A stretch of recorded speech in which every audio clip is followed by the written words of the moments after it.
এই ব্যবস্থাপনা বা আমাদের যে অবস্থান রয়েছে এখানে আসলে খুব একটা ভালো না, খুবই জরাজীর্ণ একটি অবস্থা দেখলাম। হয়তোবা গ্রাউন্ড ঠিক আছে, কিন্তু গ্রাউন্ডের পাশে যে অবকাঠামো বা খেলোয়াড়দের যে সুযোগ সুবিধা দরকার বা পর্যটকদের যে সুযোগ সুবিধা দরকার সেটা একদমই নাই বললেই চলে। এবং এটা বিগত সময়ে যাই হয়েছে, বাট আমরা এটা নতুন ভাবে কাজ করতে চাই এবং আমরা আশা করি যে এত সুন্দর একটি জায়গাকে আমরা যে কক্সবাজার অঞ্চলকে আমরা স্পোর্টস ট্যুরিজমের জন্য যে চিন্তা ভাবনা আমাদের মাথায় রয়েছে সেটাকে আমরা ফুটবল, ক্রিকেট বা প্র্যাকটিস গ্রাউন্ড সহ এবং ইনডোর সুযোগ সুবিধা সম্পন্ন আমরা এটাকে স্পোর্টস ভিলেজ বা স্পোর্টসের জন্য যে ট্যুরিজমের জন্য যে চিন্তা ভাবনা সেটা সবকিছু মিলিয়ে আমরা ঢাকায় গিয়ে আমি আমার মন্ত্রণালয়ের কর্মকর্তা যারা রয়েছেন, পাশাপাশি ক্রিকেট বোর্ডের সাথে যারা রয়েছেন, কিংবা ফুটবলের যেহেতু এখানে একটি ভেন্যু হিসেবে আমাদের একটি চিন্তা ভাবনা ছিল, সেগুলোকে নিয়ে সবকিছু মিলে এবং অন্যান্য যে স্পোর্টস গুলো রয়েছে যেহেতু ইনডোর সুবিধা সম্পন্ন সকল স্পোর্টস, যাতে আমরা একটি স্পোর্টস কমপ্লেক্স বা স্পোর্টস ভিলেজ বলি কিংবা স্পোর্টস ট্যুরিজমের জন্য আমাদের যে সুযোগ সুবিধাগুলো দরকার আমরা এটি আলোচনার মাধ্যমে ইনশাল্লাহ নতুন ভাবে এটাকে শুরু করতে চাই এবং আশা করছি যে কক্সবাজারের যে ট্যুরিজমের যে স্পটটি সেটি শুধু বাংলাদেশ না, সারা বিশ্বেই অত্যন্ত প্রসিদ্ধ একটি জায়গা আমাদের কক্সবাজার।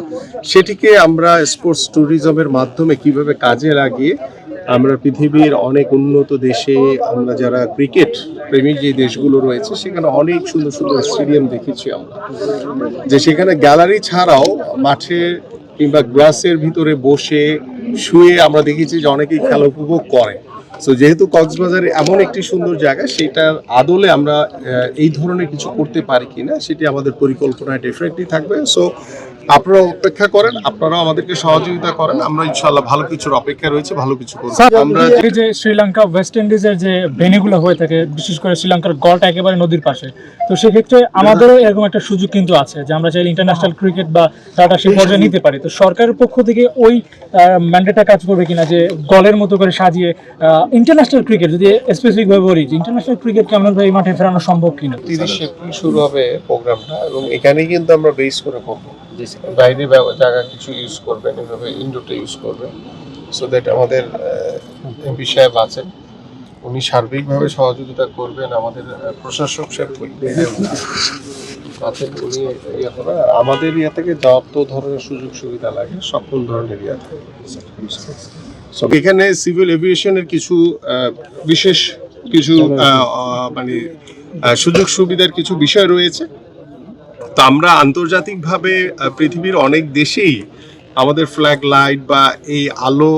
সজ্জার যে বিষয়টি রয়েছে সেটা আমরা কিভাবে আলোচনার মাধ্যমে সিভিল এভিয়েশনের সাথে কথা বলে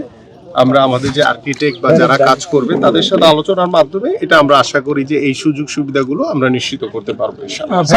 মাঠটা ভালো থাকলে প্লেয়ার ভালো খেলবে। আর আমি আরেকটা কথা বলি, আমাদের অবকাঠামো দিয়ে কিন্তু নজরদারি নেই, আমরা শুধু খেলোয়াড়দের দিকে হচ্ছে নজর আমাদের, ঠিক আছে?